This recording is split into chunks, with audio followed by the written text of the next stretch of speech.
Is the Batman joining the DCU? I don't know. And I don't think Matt Reeves knows. Or does he? Let's talk about it. Interesting. No. Hey, Internet. I'm Chris. And this is a place on the internet where I talk about comics, movies, games, and things I'm generally passionate about. So, something that's been a hot button topic for the last few weeks, especially since the Superman trailer debuted, is who is the Batman in the DCU? Now, before we get too deep into that, be sure to like, comment, subscribe, and hit the notification bell so you know when I drop a new video. In last week's episode of Creature Commandos, we saw our first look at the DCU's Batman, which got everyone speculating and looking at silhouettes, but the reality is no one knows who he is. We know Andy Muschietti is attached to direct Batman Brave and the Bold, but that movie is on an indefinite hiatus, pause, delay, whatever you want to call it. And recently, the Batman Part 2 was pushed back. It was delayed a year. Matt Reeves' follow-up to the Batman is coming out a year later, which made a lot of people speculate even harder. Robert Pattinson's Batman might be the Batman of this new DCU. And now we have new comments from Matt Reeves that don't put that speculation to bed. So at the Golden Globes, Matt Reeves, who was there to support the Penguin, Colin Farrell won for his performance as Oz Cobb. He was there on the red carpet talking to a couple of journalists, particularly Josh Horowitz, who does a great job of asking direct questions when it comes to superhero stuff, including asking James Gunn if they had had conversations about folding the Batman universe into the DCU, which he did say they have had those conversations, and Matt Reeves confirms those as well. And if they decide, we really want Rob to be our DCU Batman? I don't know. Well, we'll have to see where that goes. Fair enough. Matt Reeves also doesn't commit to whether his Batman is in the DCU, and he says he's open to ideas. But the reality is, I think they're not committing to it because we don't know if Superman is getting a sequel. As exciting as that trailer was, it could be a bomb, and the DCU after these first two projects could be just like the DCEU, all over the place, but hey, there might be a project or two that survives. And the Batman universe is a resounding success, so it does not need the DCU to be successful. The first movie was a box office and critical success. The Penguin was a ratings and critical success. It gave Colin Farrell a Golden Globe. It's also turned from a miniseries to a potential actual series with them discussing potential ideas for a season 2. And I think it would be cool to have the Batman in the DCU just because honestly, I don't know if you really want to have two live action Batmans going at the same time. You don't want people arguing over these things, and I don't think it's ever been done where you have two cinematic versions of the same character going at the same time with two different franchises. Had it where you've had animation or a TV version, but the reality is I don't know if we've ever seen it too successful, because in instances where there have been two, in Superman Returns and you had Smallville. Hey, Smallville was really popular. Superman Returns wasn't, so I guess people really kept to their Smallville. Same thing with The Flash. The Flash movie came out, and people know what a good Flash adaptation looks like because of the live action series. And when that movie came out, it was an absolute bomb, both critically and financially.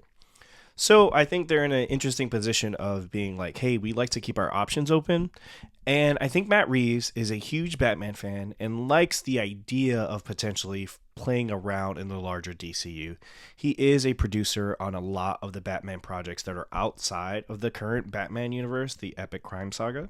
So it's clear that he's a huge Batman fan. He loves DC Comics. If you ever watch an interview with him, he clearly knows the lore and is a fan. And I think he would love the idea of being able to play in that universe. But I do think he is committed to telling this epic crime saga. I think he's had an idea of where this story goes for the Batman in a trilogy, in a saga. And he's open to things like the Penguin series and, the Riddler comic, which were both fantastic. And also, I don't know if he really thought with the pandemic, and also he's had some personal things, which has also been a factor in delaying the Batman 2. I don't know if he knew it would take this long or that there would be a larger DC universe to fold into when he first took up the job, and this was pitched as an Elseworld when James Gunn and Peter Safran took over. So I think there are a lot of things that have changed from when the initial announcement of the DCU happened and Brave and the Bold was announced, and people were like, oh, they're going to be two separate things. Also, Robert Pattinson, I don't think he can play a young Batman for much longer. So he does fit the role when it comes to, hey, a Batman that would have a 10-year-old son, like Damian Wayne. And again, in that interview with Josh Horowitz, he's clearly excited. Also, I do want to acknowledge, and I mentioned it earlier, that despite me being disappointed, I want to acknowledge the fact that Matt Reeves has shared, like, vaguely that he was going through a lot last year, which contributed to sort of why things have taken so long with the script. Acknowledging Colin Farrell has been so kind to him in that time. So he's a person, so as disappointing as it is that we're going to get the Batman Part 2 a year later, and I was like fuming, I do want to say, like, I hope he's doing better. I hope he does get to make the Batman 2 in a good headspace, and it's clear just by the fact of him being asked about the series on the red carpet, he's clearly excited and he clearly wants the audience to see what he has been cooking up. And I do hope that, this whole saga has been able to play out despite the fact that it's taken a really long time to just get the second part of that story. I think Matt Reeves has a really clear vision for what his Gotham looks like. And now, if that includes Superman and the rest of the DCU, great. I am all for that. But also, I wouldn't mind if he's just like, you know what, let's separate the things. And I wouldn't mind, like, actually Robert Pattinson playing two different versions of the character. One in the DCU and then one just in proper Batman. I think people could kind of discern the two, But who knows? Like, I think as long as their projects are good, people won't care. Like, I think what happened with the Sony-verse movies where you didn't have Spider-Man in it and it was this weird thing is just those characters really don't work without Spider-Man, and none of them were particularly great.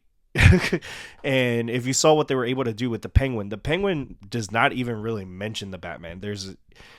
The bat signal is shown at the end of the series, so that really highlights just how good it was because it was able to capitalize and not use the Batman as a crutch and still be successful. So it can be done, and I think the audience is smart enough to handle two different versions of it, despite it not working in the past. But I think if they're good, people are willing to take it in. And also, like, I don't know if Warner Brothers would want their DCU Batman to compete with a healthy franchise. Also, I don't know if they're in a place where, hey, we want to wait that long for another Batman movie. I think they would be better suited, instead of doing a Batman Brave and the Bold, doing like a Batman Beyond or something like that to kind of really differentiate it from what Matt Reeves is doing, because I think audiences responded really well to that. And it'd be kind of dumb to kind of like nuke that. Yeah, I'm excited. Like I said, I hope Matt Reeves is doing better and we get to a place.